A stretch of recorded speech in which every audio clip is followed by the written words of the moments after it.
Esse é aquele culto de todo ano que acaba comigo. Mas Deus é bom. E queria celebrar essa manhã lendo o Evangelho com você. E nós estamos no capítulo 11 hoje do Evangelho de Marcos.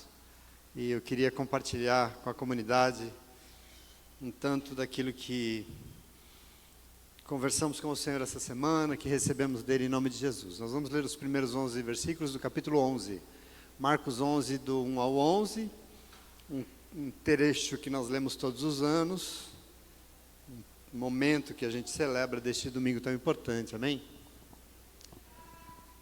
A palavra de Deus no verso 1 do capítulo 11 do Evangelho de Marcos diz assim: Quando se aproximaram de Jerusalém, chegaram a Betfagé e Betânia, perto do Monte das Oliveiras, Jesus enviou 2 dos seus discípulos, dizendo: Vão ao povoado que está diante de vocês, logo que entrarem encontrarão um jumentinho amarrado, no qual ninguém jamais montou. Desamarrem-no e tragam-no aqui.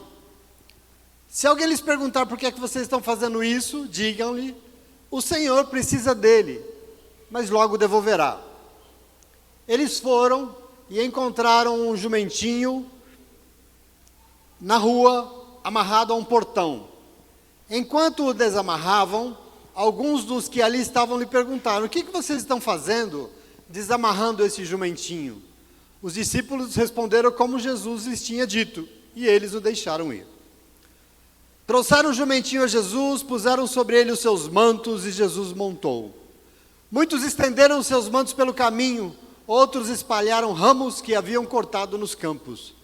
Os que iam adiante dele e os que o seguiam gritavam: Hosana, bendito é o que vem em nome do Senhor, bendito é o reino vindouro do nosso pai Davi, Hosana nas alturas. Jesus entrou em Jerusalém, dirigiu-se ao templo, observou tudo à sua volta, e como já era tarde, foi para Betânia com os 12. Amém? Senta no teu lugar aí, com alegria. Nessa manhã de festa.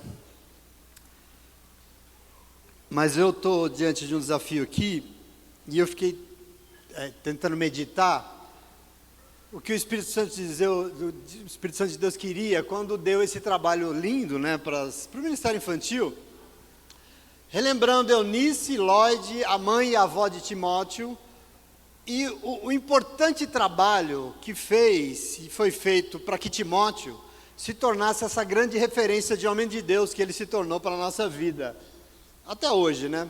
E tudo isso em um domingo de Ramos, aí esse foi o meu desafio. E o Senhor me fez pensar como o tempo moderno decidiu, como se isso fosse possível, decidiu desconsiderar, aliás eu queria dizer, praticamente atropelar a tradição. Afinal, nós somos muito modernos, nós somos tecnológicos, e aquilo que existia no passado não serve de referência para nós. Nós temos IA, a gente pode resolver tudo. A tradição dos antigos, a sabedoria dos nossos avós e pais, parece que não encontra lugar na cabeça das pessoas que baseiam tudo nas novidades estonteantes da internet. Na sociologia, o nome disso é destradicionalização. É um processo da modernidade. As coisas mudam com uma velocidade tão maluca que uma coisa nova nem bem surgiu e já existe outra mais nova ainda. E com isso, toda a sabedoria, todo o conhecimento, com isso todos os valores, os princípios de vida construídos com muito tempo, com muita experiência, no passado, são simplesmente desconsiderados. Eles não servem, eles não têm medida. Timóteo aqui me mostra, e olha, não preciso dizer isso, que isso é um equívoco tremendo, né? Isso não é muito inteligente. Tanto que parece que ultimamente as empresas têm voltado a valorizar as pessoas, os profissionais com mais idade, porque apesar deles não serem tão rapidinho no dedo no computador, eles têm uma experiência de vida que ajuda muito nos processos, e ajuda muito.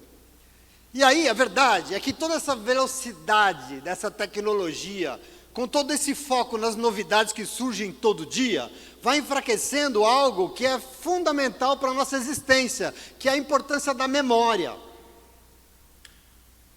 Eu quero chamar você para um problema que nós estamos vivendo. Se o nosso foco está tão intenso nas novidades que surgem o tempo todo, as lembranças daquilo que foram, parece que não são tão relevantes, não precisamos disso. A gente vai, aliás, nem tem tempo. O problema disso tudo, sabe o que é? É que memória é um negócio fundamental para dizer quem nós somos. As pessoas não dão conta disso. A mãe e a avó de Timóteo se preocupavam aqui em manter vivas nele as memórias de que diziam quem ele era. Nós temos que compreender o que é memória. Segundo a definição, memória é a nossa capacidade de adquirir, armazenar e de recuperar informações ou fatos obtidos através de experiências que nós ouvimos ou vivemos no passado. Você lembra? São memórias que estão em nós. Aliás, é uma função complexa do nosso cérebro, que nos permite recordar fatos, experiências, ideias, imagens, sentimentos, que no fundo tudo isso nos forma, no fundo tudo isso diz quem somos nós. Você vai entender onde é que eu vou chegar. Memória, por exemplo, segundo alguns estudiosos, é a base de todo conhecimento humano. O lembrar. Aliás, ela é fundamental para transmitir conhecimentos, portanto, ela nunca pode ser desconsiderada, pelo contrário, ela tem que ser trabalhada e estimulada o tempo todo, senão nós vamos nos perdendo. Sabe uma pessoa com Alzheimer, que não sabe quem é, de onde veio, sabe? Essa é um pouco a coisa que se constrói quando a gente não valoriza as memórias. Então, veja, através dela, você consegue dar um significado para o teu dia a dia. Por quê? Porque você vai usar as suas experiências lembradas para viver. Isso é fundamental. Por exemplo, se você entra no carro e vai para a igreja, você precisa lembrar que você é crente. Senão você não sabe que igreja você faz.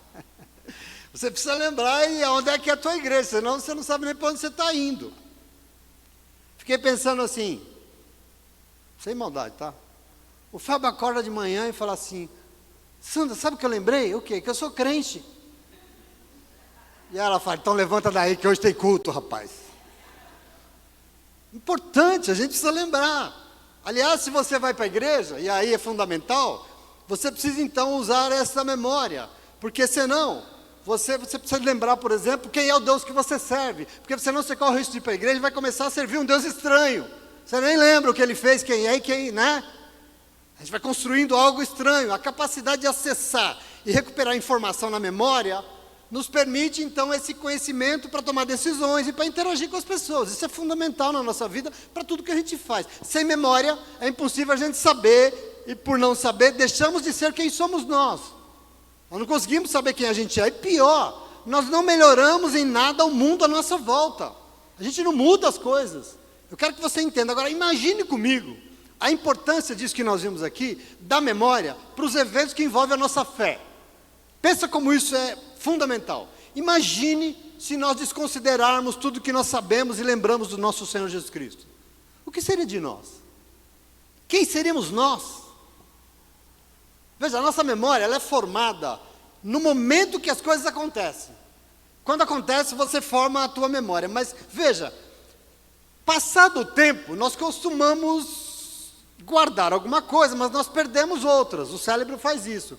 Sabe por quê? Porque se o cérebro também for armazenar tudo, ele vai entrar em colapso. Então, ele vai selecionando o que ele guarda e o que ele joga para lá. Por isso que você precisa dar uma trabalhada nisso. E assim, as nossas memórias são seletivas. E aí, com o tempo, a gente pode enfraquecer ou até perder algumas memórias. A gente chama isso de esquecimento, né? Casos mais graves, a gente chama até de amnésia, certo?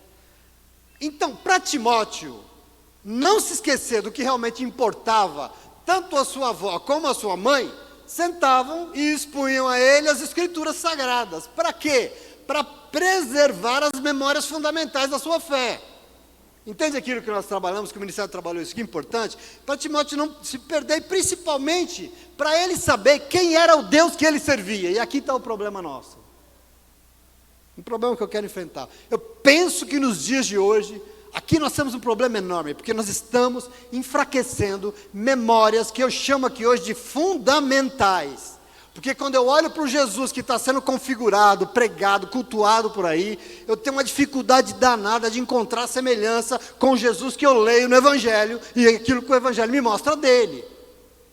Isso é uma dificuldade nossa, por esse problema de desmemoriar, sabe? De não valorizar isso. E eu queria até pedir desculpa, mas eu preciso falar, não porque eu tinha abandonado esse negócio, não porque eu quero criticar, porque eu entendo que cada um faz o que quiser da sua vida, aí por aí, mas eu estava lendo uma matéria na Folha de São Paulo ontem, um jornalista chamado Alexandre Gonçalves, eu não conheço, vou tentar conhecer, e ele estava falando sobre o atual estado da igreja evangélica, e o autor decifrou exatamente como anda o meu coração, porque ele disse uma coisa assim, ó: para quem ainda preserva a sanidade teológica e pastoral, o silêncio diante de tudo isso machuca. Ele estava falando de mim. Em outras palavras, para quem é pastor e ainda não enlouqueceu com tudo que está acontecendo com a igreja evangélica, ficar em silêncio machuca. E eu quero dizer para você que eu não quero ficar em silêncio. Porque, queridos, um Jesus preocupado com uma igreja para gente separada porque é VIP. No mês passado, num culto de domingo numa igreja, um irmão se levantou e deu uma oferta de um relógio de 32 mil reais. Maravilhoso. Tudo bem. Qual é o problema? Nenhum. A não ser o fato de que o pastor pegou o relógio durante o culto, no momento da adoração, e começou a fazer um leilão dentro da igreja. Quem dá mais? Quem dá mais? Levantando dinheiro com o relógio na mão. E não se preocupe, ele levantou 20 mil reais na hora. Está tudo bem, eu não tenho problema com o relógio, com o dinheiro, eu tenho problema com o culto que nós estamos oferecendo ao Senhor. Você está entendendo isso, sim ou não? Meu irmão, eu não sei quem acha isso normal. No mês passado, nos Estados Unidos, numa igreja, durante a celebração do culto, foi sorteado um fuzil AR-15 durante o culto. Eu não estou brincando, está em todas as notícias. Abre lá, procura no Google que você vai achar. Eu não sei se você sabe também, semana passada inaugurou um banco novo. Um banco para a gente guardar o dinheiro de uma igreja evangélica. Quem que é o dono do banco? A igreja? Não, o pastor. E a presidente é a pastora. Mas não se preocupe, porque o banco vai usar o dinheiro cristão para fortalecer o reino. E eu pergunto, reino de quem? Me desculpem, eu sei que a gente fica incomodado com isso, mas em Mateus e em Lucas, quando Jesus entrou triunfalmente em Jerusalém, a primeira coisa que ele fez foi fazer um chicote e saiu dando chicotada em muita gente. A primeira coisa que ele fez. E eu não sei o que isso diz para você, porque isso é evangelho. Por que ele fez isso? Diz a palavra, é porque o zelo dele, o zelo pela casa de Deus o consumia, o zelo pelo que estavam fazendo com a casa de Deus o consumia, ele, Jesus, e aqui estavam fazendo daquele lugar um covil de ladrões. A gente anda tão moderno, a gente anda tão focado no presente tempo, e aparentemente nós estamos desconsiderando memórias fundamentais, que até parece que Jesus está mudando, né? Jesus está mudando. Deixa eu perguntar uma coisa, Jesus está mudando? Jesus está mudando? Meu irmão, Jesus não está mudando. Jesus era, Jesus é, Jesus vai ser eternamente em nome de Jesus. Presta atenção aqui, Ele não muda, Ele permanece eternamente. Entretanto, se a nossa memória vai enfraquecendo, nós vamos acabar nos relacionando com um Jesus que não é. Um Jesus que eu não sei se existe. E aqui eu tenho um problema para te apresentar, porque é um problema dos nossos tempos, e eu quero gente no céu comigo em nome de Jesus, amém? Por isso nessa manhã eu quero te perguntar, você sabe o que é necessário para manter viva dentro de nós as memórias mais fundamentais da nossa vida? Por exemplo, a memória sobre quem é, já foi dito isso aqui pelas crianças, quem é o nosso Senhor, quem é o nosso Salvador de verdade. Para Timóteo eram as Escrituras, não é? Para nós também, elas são fundamentais, e para nós muito mais ainda, porque para nós são os cultos rituais. Ritual serve para isso, para manter viva uma memória que não pode ser esquecida. Hoje é dia de ritual aqui, isso aqui é um.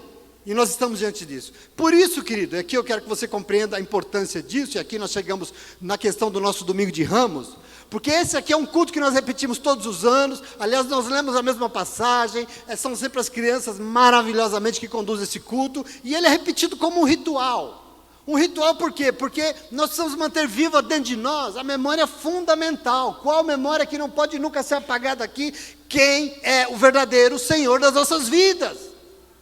Porque não pode ser um Senhor que dizem, é o Senhor, não pode ser outro. Não pode ser o Jesus das conveniências modernas, não pode ser o Jesus adaptado aos interesses das pessoas e das igrejas, não o Jesus do poder, o Jesus do glamour, da fama, o Jesus do exclusivo que é VIP do banco das... Não, o Jesus tal qual existiu e viveu entre nós há 2000 anos. Isso me interessa, eu preciso disso, então me desculpem, porque o cara falou que eu não precisava me calar, eu não vou. Me perdoe. Há quase 2000 anos, em um domingo à tarde, Jesus estava chegando em Jerusalém. E eu quero que você construa isso aqui comigo, porque isso é muito importante para a gente entender tudo que foi dito. Dizer que Jesus estava chegando em Jerusalém, significava que ele estava chegando no lugar da habitação de Deus. Porque Jerusalém ficava lá, ficava o templo, certo? E no templo ficava o tal do Santo dos Santos, com a Arca da Aliança lá dentro, e um lugar separado por um véu, inacessível para todo mundo, porque lá dentro ninguém podia entrar, porque lá dentro Deus habitava. É aqui que Jesus está chegando, é aqui que Jesus está entrando, e ele está chegando no final de uma viagem a pé de mais de 100 quilômetros, 120 mais ou menos, porque ele saiu lá da Galiléia, no norte, em direção a Jerusalém, para participar daquilo que todo homem judeu é obrigado a participar, da festa da Páscoa. Aliás, essa aqui seria a sua última Páscoa, a sua última celebração, porque aqui ele seria preso e ele seria morto.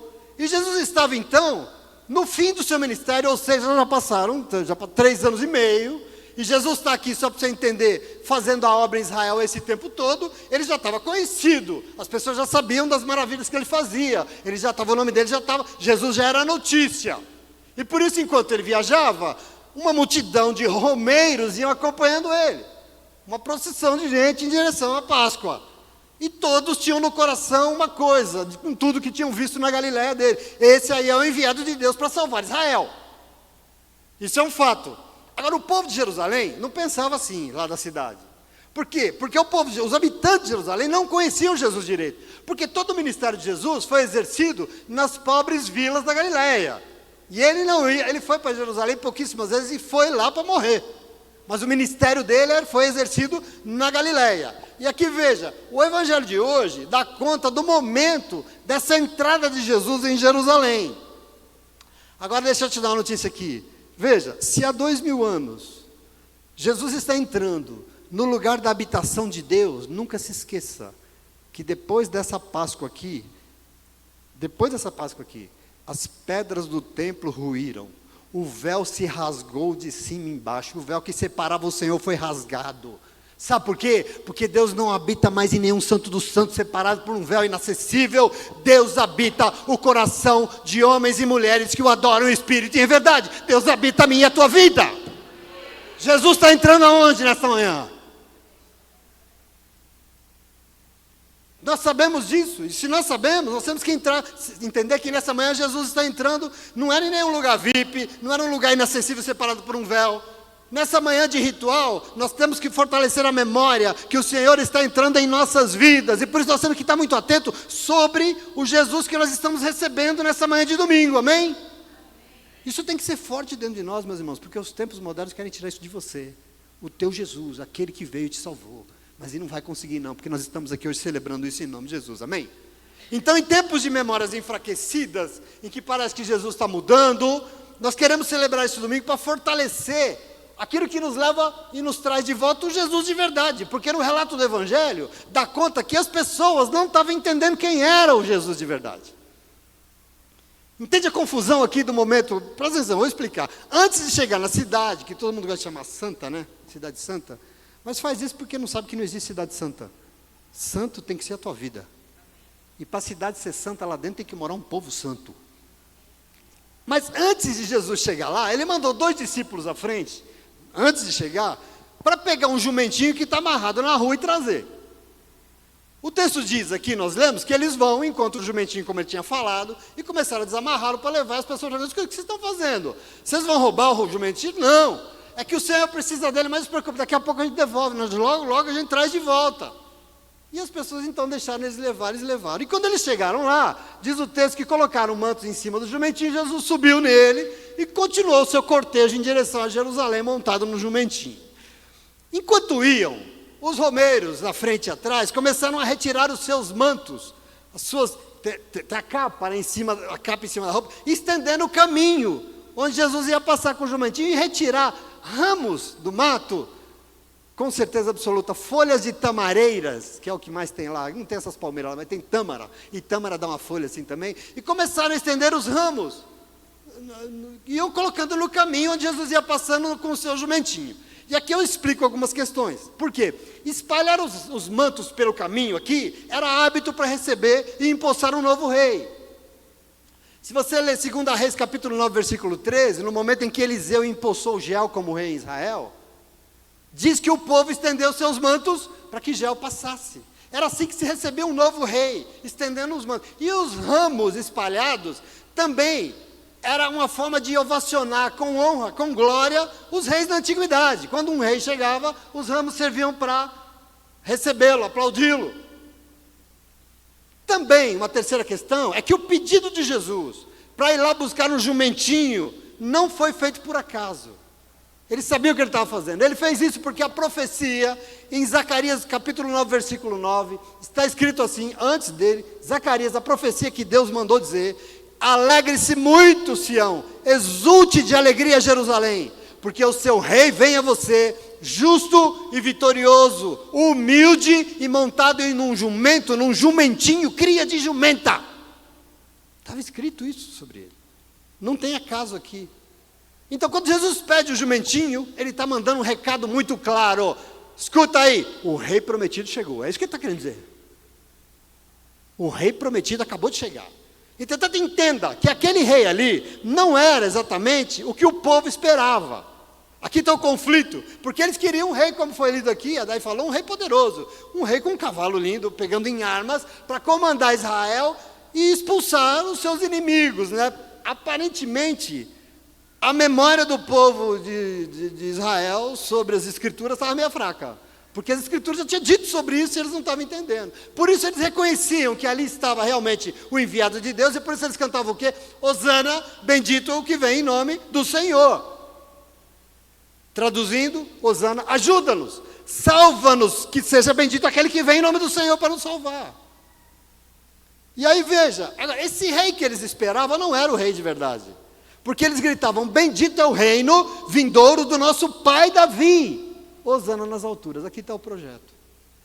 Então, quer dizer, o povo esperava das alturas um rei nos moldes de Davi. Davi era uma figura emblemática, uma figura histórica na memória de todo mundo. E é isso que o povo esperava, porque Davi foi o rei mais vitorioso da história de Israel, não houve outro tanto quanto ele. Ele não só expulsou com o seu exército, com suas guerras, todos os seus inimigos, mas ele ainda invadiu os vizinhos e expandiu Israel. Impressionante. Portanto, o rei que as pessoas queriam era esse Davi aí de volta. Existia um movimento dentro de Israel que chamava o Davidismo. Era esse foco em Davi. E era isso que eles queriam. Acontece que esse rei esperado não era o prometido nas Escrituras. Não é o que a Bíblia diz que ele era. Porque Zacarias diz que ele viria sim, mas não seria um rei preocupado com VIPs, com relógios, com bancos, com armas. Ele seria justo, vitorioso sim, mas as suas armas e a sua vitória seriam de outra forma, porque ele viria montado em um jumentinho, como você ouviu aqui, cheio de humildade. E ele destruiria, não os inimigos de Zacarias, mas os carros de guerra, os arcos de batalha de Jerusalém. Onde esse rei governa não tem guerra. Não tem guerra. Esse rei não tem nada a ver com o mercado financeiro, com armas. No verso 10, Zacarias, a profecia dizia que ele proclamará paz às nações. É para isso que ele veio, porque ele é o príncipe da paz. Você entende a enrascada que a igreja evangélica está entrando? Deixa ela, eu não quero. Eu quero entender. Ele não viria para instaurar o reino vindouro de nenhum Davi. Ele veio para instaurar o reino da justiça, da vontade de Deus, de um Deus que tem olhos para os injustiçados, de um Deus que quer salvar todo mundo, não só Israel, mas quer salvar todo mundo e dar a todo mundo a paz. Eu estou falando de Jesus aqui para você toma posse? Porque, meu irmão, minha irmã, nós temos que nos fortalecer essa memória, porque isso não pode mudar nunca nos nossos corações. Porque nesse tempo de desconsideração com o passado, estão perdendo de vista o rei que foi enviado há 2000 anos das alturas para nos salvar. A gente está perdendo de vista ele. Nós estamos inventando outro. Em nome de Jesus, presta atenção, isso é muito importante. A entrada de Jesus aqui em Jerusalém era para cumprir uma antiga profecia, mas depois disso, Jerusalém não recebeu e gritou o quê? Crucifica ele. Ele não foi recebido. Aliás, ele foi morto. Semana que vem nós vamos celebrar que ele foi morto, mas ele ressuscitou. E assim, se Jerusalém falhou, se Jerusalém não aceitou, nessa manhã aqui se reúne um povo que é templo e morada do Espírito Santo de Deus e que precisa manter viva dentro de si a memória preciosa de quem é o rei que nós queremos que governe nossa vida. Compreende isso, sim ou não? Olha como isso é importante, queridos, em nome de Jesus. Se para o povo ali da antiguidade o templo era que importava, Marcos diz que a primeira coisa que ele fez foi o quê? Foi ir para o templo. Marcos diz assim, Jesus entrou em Jerusalém, dirigiu o seu templo, observou tudo à sua volta, tudo no templo. Como era tarde, ele foi para Betânia com os 12. E aí quero ser sarcástico, porque ele observou tudo e saiu sem dizer nada, mas o meu coração, a impressão que dá é que ele olhou, observou tudo, e ele deve ter perguntado assim, alguém tem uma corda aí ou não? Tem corda aí que eu preciso fazer um negócio? Não? Então vamos ali na casa de Lázaro em Betânia, que ele tem uma que eu vou pedir emprestado. Querido, em nome de Jesus, veja, eu fico pensando aqui, o que foi que Jesus pensou quando ele observou tudo ali? Eu estou dentro de uma igreja nessa manhã, eu estou falando para o povo de Deus nessa manhã, e eu quero que você entre comigo nesse momento do evangelho, porque eu quero pregar para você isso aqui que aconteceu. O que será? Eu fico pensando, se Jesus chega numa dessas igrejas observando tudo, o que ele vai concordar com o que ele está observando? Será que esse negócio de VIP, de relógio, de fuzil, de banco, o que ele vai pensar disso? Meu irmão, hoje é um dia de um ritual muito caro para todos nós, porque andam desvalorizando as memórias, mas são elas que dizem que nós somos, são elas que dizem, por isso a minha oração é que, para que nesse lugar seja fortalecido como nunca a nossa memória, aquilo que nós sabemos dele, e eu fico muito apreensivo para saber se um povo profundamente comprometido com a memória de um Jesus de verdade vai ter espaço nesse mundo evangélico dos dias de hoje. Mas eu preciso reafirmar com você um compromisso que eu recebi do Senhor lá atrás. Este lugar aqui existe como um espaço para a reunião de um povo profundamente comprometido com Jesus de Nazaré, aquilo que ele é. Aqui não tem nada com conveniência humana, não, com nada com modernidade. Nós não temos tendências religiosas atuais, não. Querido, em nome de Jesus, não tem nada de glamour. Nós temos coisa que é com Jesus de verdade. E por isso eu quero perguntar, para refrescar nossa memória, quem é ele? Já foi dito, mas eu vou repetir. Quem é ele? Porque veja, a profecia dizia que um rei entraria. Dizer que um rei vai entrar é o mesmo que dizer que ele vai governar, sim ou não? Sim ou não? É alguém que vem para governar. O povo de Jerusalém estava esperando um rei que viria para governar Israel. E aqui nesta manhã, estamos celebrando um ritual, nós estamos recebendo um rei em nosso meio, um rei que nós queremos que governe a nossa vida, sim ou não? Que rei é esse? Quem é que nós queremos governando os nossos dias? E eu vou dizer para você 3 coisas. Quem é que nós queremos governando os nossos dias? Isso é um programa da igreja. E eu vou dizer para você em primeiro lugar, é um rei que nos ensina o valor da humildade. Como já foi dito aqui hoje, pelo louvor. Quem é que você quer que governe a tua vida? E eu queria te desafiar, um rei que nos ensine o valor da humildade. Porque veja, o rei estava entrando em Jerusalém, o rei estava entrando, e ele está entrando nas nossas vidas nessa manhã, e vem porque ele quer governar. Afinal, é isso que um rei faz, ele governa. Entretanto, o povo de Jerusalém queria ser governado por um rei poderoso, nos moldes das suas expectativas. Montado num cavalo, que pegasse em armas, que organizasse o exército. Entretanto, essa não era a promessa de Deus na profecia, não foi isso que Deus disse que enviaria, e as pessoas não se lembravam. Zacarias diz que os governantes do mundo, leia lá o capítulo 9 de Zacarias, os governantes do mundo montam em seus cavalos poderosos, invadem com armas e com exércitos, mas o rei dado pelas alturas vai vir montado num jumentinho, cheio de humildade e simplicidade. Deus já tinha dito isso através do profeta. Deus já disse tanta coisa sobre o nosso Senhor para nós, e a gente fica esperando um outro que vai fazer coisas que Ele disse que não vai. Jesus foi a antítese do povo de Jerusalém, que queria um rei de acordo com suas conveniências. Eu não tenho medo de errar, que eu acho que Jesus continua sendo essa antítese para esse monte de gente buscando nas igrejas algo para governar suas vidas. A gente está meio equivocado. Essa cena do Evangelho refresca a nossa memória, e ela não pode ser perdida, sob o risco de nós deixarmos de ser quem nós somos. Que memória? Jesus é o rei das nossas vidas. Ele é rei. Ele é o nosso Senhor. E nós não podemos perder isso de vista. Ele precisa governar os nossos dias. Mas o rei de verdade que vai nos governar é alguém humilde e simples. Você entende isso? É alguém humilde e simples.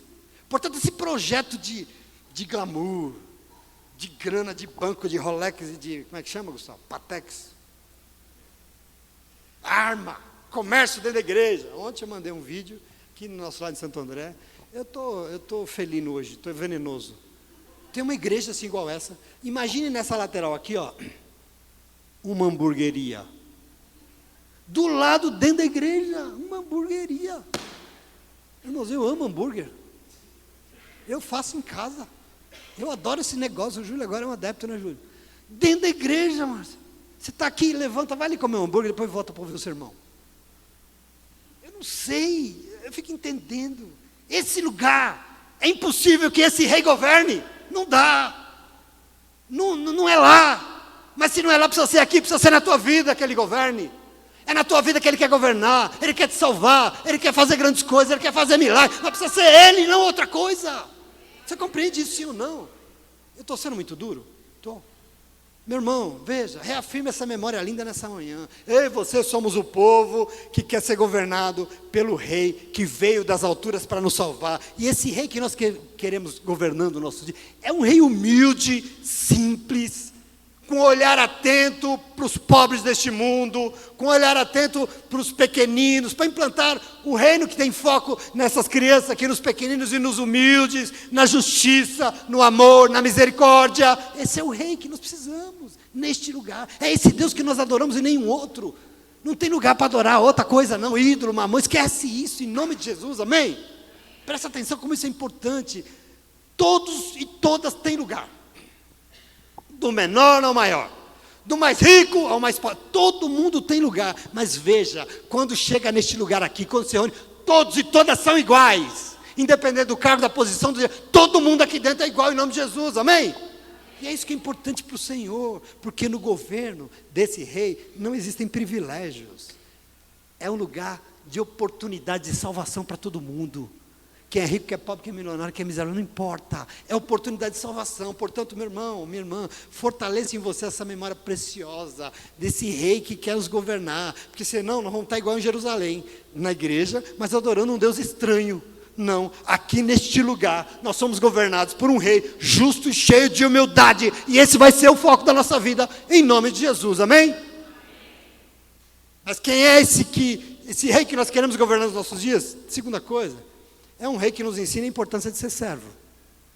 Olha que já foi dito isso aqui para você, eu estou repetindo porque eu sou tagarela. Já foi dito tudo isso. Um rei que nos ensina a importância do serviço. Porque quando Zacarias disse na profecia, e quando Jesus assumiu que ele viria montado em um jumentinho, é interessante você saber que a única coisa que jumento serve é para o serviço. Se você quer montar para chegar rápido no lugar, o conselho é, não vai no jumentinho não, porque ele não é dado a muitas correrias. Aliás, ele empaca. Se você quiser entrar de forma imponente, que é um conselho, não entra no jumentinho não, porque o cara não tem nada de imponente, aliás, é bem miudinho. Imponente ele não tem nada. Para que serve o jumento então? Para o serviço. A função dele é o serviço. Receba aqui essa simbologia da profecia e o que Jesus escolheu para entrar montado no jumentinho. Para quê? É para mostrar que aquele rei que estava entrando em Jerusalém e está entrando aqui nessa manhã, é um rei que vai ser servo de todos. Por isso que foi escolhido, não tem acaso. Ele veio para ser servo de todos. Marcos 10:45, pois o Filho do Homem, disse Jesus, não veio para ser servido, mas para servir e dar a sua vida em resgate de muitos. Quem é que entra? Alguém que veio para servir. O símbolo de Jesus montado no jumentinho diz exatamente quem é um rei verdadeiro. E o que ele veio fazer, porque ele não estava ali para ser ovacionado, aplaudido, para ser um governante imponente de Israel, poderoso. Ele estava ali para servir e dar a sua vida na cruz em resgate de muitos. É para isso que ele estava entrando ali. Ele iria morrer. Você entende aqui o porquê do jumentinho? É tão lindo, mas você entende a simbologia. É muito importante que você não celebre isso de qualquer jeito, senão você vai esquecer. É fundamental isso. Essa memória é fundamental. Essa memória jamais pode ser desconsiderada. Nós temos que lembrar quem é que nós queremos governando as nossas vidas. Porque se o mundo desmemoriado parece que o rei mudou, parece que é outro, por isso as pessoas estão buscando um Jesus que não é. Eu reforço nessa manhã a nossa memória, afirmando que quem vai mandar na nossa vida é o governo de Jesus. E por isso nós queremos ser o que Ele é. O quê? Servos e servas de Deus neste mundo. É para isso que nós somos chamados, é para isso que você existe. Essa igreja aí, da grandeza, não serve ninguém. Não se preocupa com serviço, não se preocupa com ninguém. A não ser encher templo, porque enchendo o templo, enche o bolso. Desculpa. É mentira que eu estou falando? Eu estou louco? Nós temos que sair para fora daqui, meus irmãos. Ou então nós temos que encher esse lugar como nós vamos fazer terça-feira, para que o reino de Deus e a sua justiça seja feita na terra, e as crianças possam ter alegria nesse mundo, em nome de Jesus, porque é para isso que nós existimos, ser servos e servas de Deus neste mundo estranho. Então, neste lugar, nós não vamos esquecer nunca que o que nos sustenta de pé, é quando nós queremos ser servos e servas de um Deus que veio no mundo para servir e dar a sua vida em resgate de muitos. E nós somos seus súditos e súditas, também vamos oferecer a nossa vida. Nós vamos servir uns aos outros. Para quê? Para que o reino seja dele, para que o governo seja dele, de ninguém mais, e ninguém mais manda na tua vida, em nome de Jesus. Amém? Amém. Mas quem é que nós queremos governar nos nossos dias? Terceiro lugar, último. Um rei que nos ensine que o que importa nessa vida é viver em paz. Ponto. Paz, né? Toda hora você vê um testemunho lá no seu prédio, na sua casa, e é o inferno, é a luta, tal. Eu tive nessa semana. Não. O que ele nos ensina é que o que importa mesmo é viver em paz.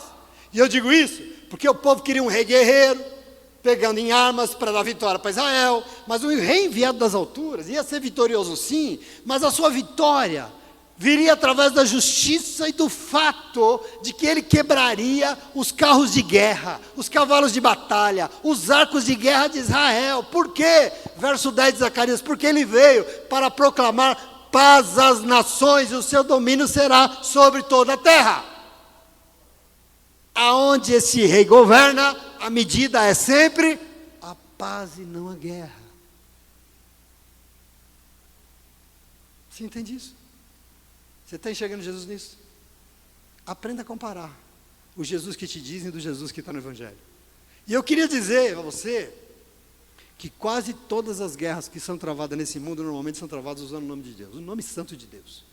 A gente mata uns aos outros usando o nome de Deus, isso é horrível. O primeiro-ministro de Israel disse ano passado que a palavra do profeta Isaías ia se cumprir, porque ele disse que Deus ia destruir todos os nossos inimigos. Quem? As mulheres e as crianças palestinas que estão ganhando bomba na cabeça até hoje, os inimigos. Em nome de Deus. Eu queria dizer para você que nós vivemos hoje, o mundo hoje vive uma ameaça, não sei se tem lido nas notícias, de uma sombra de começar uma guerra, envolvendo Europa, Rússia, Estados Unidos, China. A Alemanha começou a se armar de novo. A França destinou não sei quantos bilhões de euros lá para começar a comprar armamento. Eu não sei se você está percebendo. Nós estamos sendo rondados, praticamente uma ameaça de uma terceira guerra mundial. É um negócio estranho. E presta atenção aqui, tudo isso apoiado por um negócio chamado Gabinete da Fé, que fica numa sala na Casa Branca, ao lado da sala do presidente, comandado por uma pastora evangélica, que é conselheira, E os Estados Unidos querendo invadir a Groenlândia, querendo oprimir o Canadá e querendo... E eu quero perguntar para você, que diabo é isso? É o mundo que a gente vive. Meu irmão, as pessoas estão se esquecendo de quem Ele é. Mas nós não vamos. Nós não vamos em nome de Jesus. E por isso eu quero reafirmar. Você que está reunido aqui nessa manhã em memória de Jesus, você vai participar dessa mesa. E essa mesa é celebrada em memória de Jesus. Nós estamos num momento de fortalecimento de memória dEle. E nós não podemos esquecer quem Ele é. E por isso a palavra vai te dizer que Ele não é guerreiro, não. A gente quer que Ele seja o Senhor dos exércitos e mate aquele vizinho desgraçado. Ele não é, não. Em nome de Jesus. Ele é o príncipe da paz. E nós somos governados por Ele. Não só viveremos em paz, mas nós seremos pacificadores por onde nós andarmos. Você chega no meio da discussão lá com a tua família, você faz o quê? Joga gasolina ou você faz pacificar o negócio? Bem-aventurados são os pacificadores da terra. Esses são felizes. Esse é o povo que interessa para Jesus, em nome de Jesus, amém? Então eu quero encerrar hoje, e agora lembrando a você, se nós vivemos um tempo de desvalorização das memórias, assim como com Timóteo, nós estamos sentados aqui ouvindo as Escrituras, lendo a palavra de Deus. Eu não estou falando, eu estou lendo a palavra de Deus. E nós estamos celebrando um ritual fundamental chamado Domingo de Ramos. Isso é muito importante. E tudo isso para nos lembrar que algumas coisas não podem ser esquecidas dentro de nós. Sobretudo, quem é o rei que nós queremos governando a nossa vida. Quem é que nós queremos mandando dentro da nossa casa. Quem é que nós queremos dando a última palavra. Quem? Porque uma hora é contra o vizinho, daqui a pouco é contra o marido. E às vezes é contra os filhos, e é contra o patrão. E às vezes é no trabalho, é guerra. Não, esse não governa a minha vida. Aonde eu estou, a paz reina. Porque ainda que tenha um problema, a minha palavra vai ser pacificadora. E eu vou acalmar os ânimos, porque eu sou governado por Ele em nome de Jesus, amém? Nós não somos galão de gasolina, não. Nós somos galão de água para apagar o fogo em nome de Jesus, isso é muito importante. E eu quero dizer para você, em nome de Jesus, a igreja evangélica tem um problema, sobretudo as igrejas mais recentes, um problema enorme com ritual, tem um problema enorme, eu não sei, tem um problema enorme com símbolos. A gente está jogando isso fora, eu não sei se você percebe isso, a igreja evangélica tem problema com datas, tem problema com a memória de evento, tem umas que não comemoram o Natal, outras não querem comemorar a Páscoa porque a data não é essa, outras não querem comemorar, Domingo de Ramos não existe. A gente está jogando fora umas coisas, meu irmão. Nos tempos evangélicos modernos, a igreja virou church.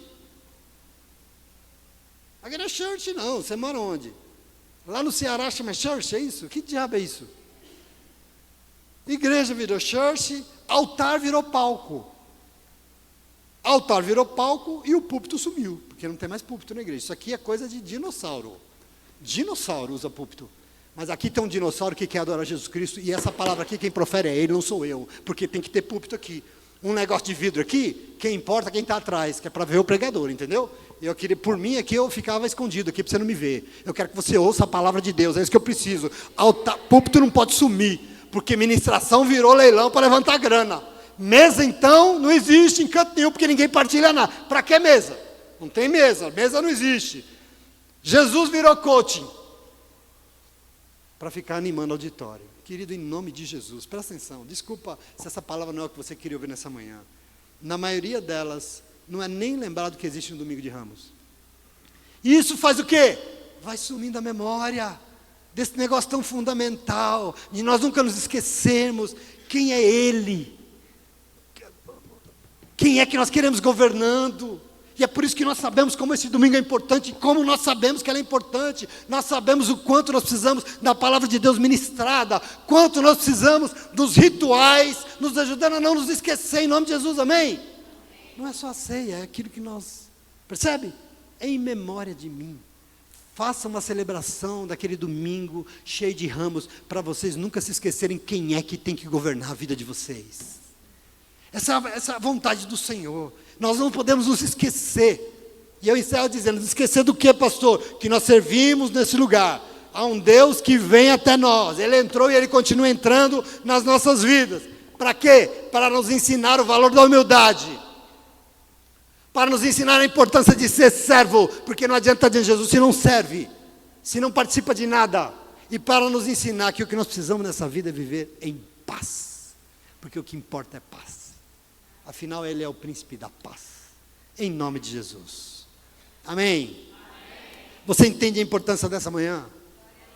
desse culto abençoado e o quanto essas crianças nos abençoaram, que você possa ter entendido, recebido, porque é a palavra de Deus para você. E se você recebeu, você pode até aplaudir o Senhor, porque Ele é bom. Em nome de Jesus. Amém. Fica de pé, vamos adorar o Senhor, porque Ele é bom, Ele é maravilhoso. Louvamos o seu santo nome, Senhor.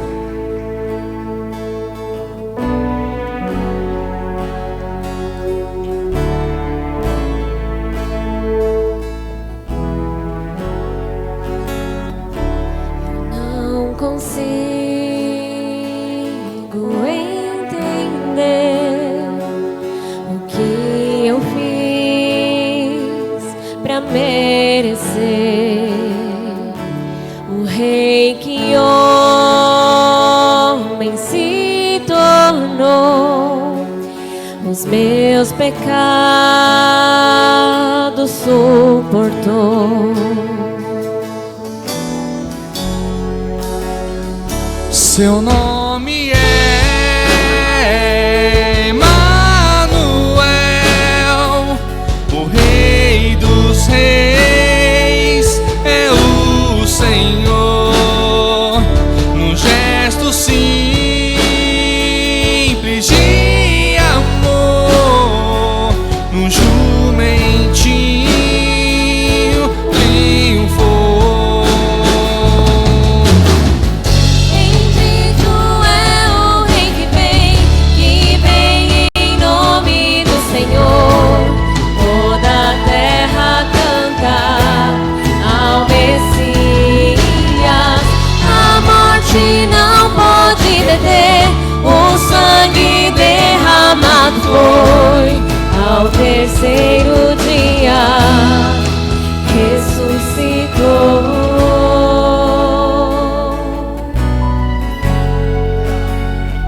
Seu nome é Emanuel, o Rei dos Reis é o Senhor.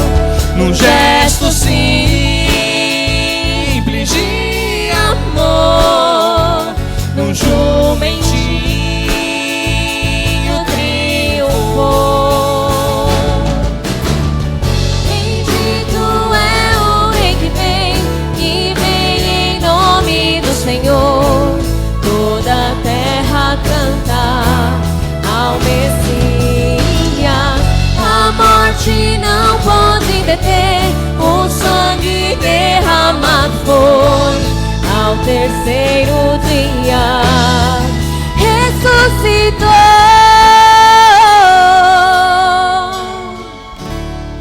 Senhor Jesus,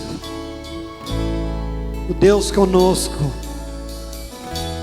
o soberano exaltado, nas maiores alturas, mas que veio até nós e que entrou em nossas vidas, e que entrou de forma espetacular, maravilhosa em nossos dias, para nos trazer a sua medida, para nos dar o seu tamanho.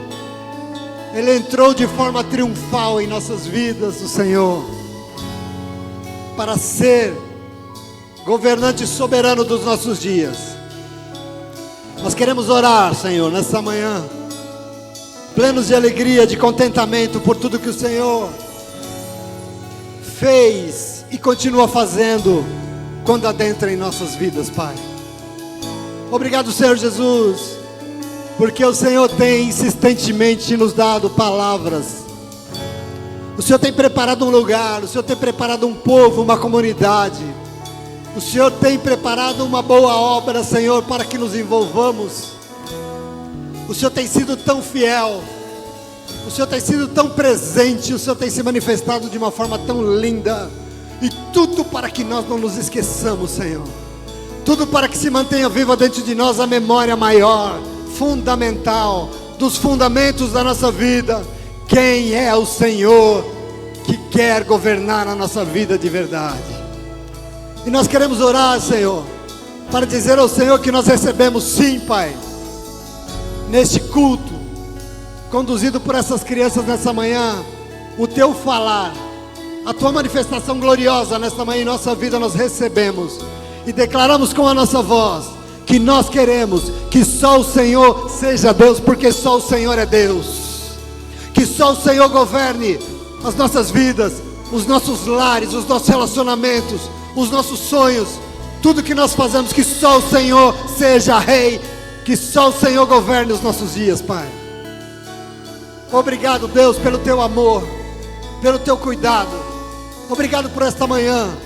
Obrigado por fortalecer em nós e nos ajudar a escaparmos de armadilhas tão sorrateiras, Senhor, que querem nos desviar daquilo que mais importa, o Senhor, o que o Senhor espera de nós. Obrigado por toda a humildade que brotou do Senhor, não de nós. Obrigado porque hoje nós podemos servir, porque o Senhor serviu. Obrigado porque nós podemos amar, porque o Senhor nos amou primeiro. Obrigado. Obrigado porque há paz hoje em nossa vida, porque aonde o Senhor habita há paz, e o Senhor é a nossa paz. Obrigado por nos dizer que o Senhor iria, mas nos deixaria a sua paz, Senhor. Obrigado, meu Deus. Nós oramos agradecidos ao Senhor por tudo, por este momento, por este rito, por essa memória tão cara.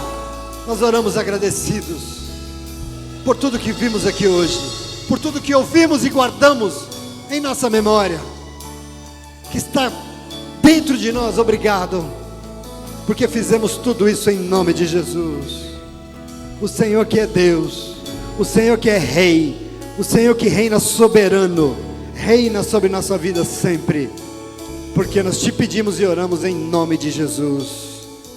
Amém, graças a Deus.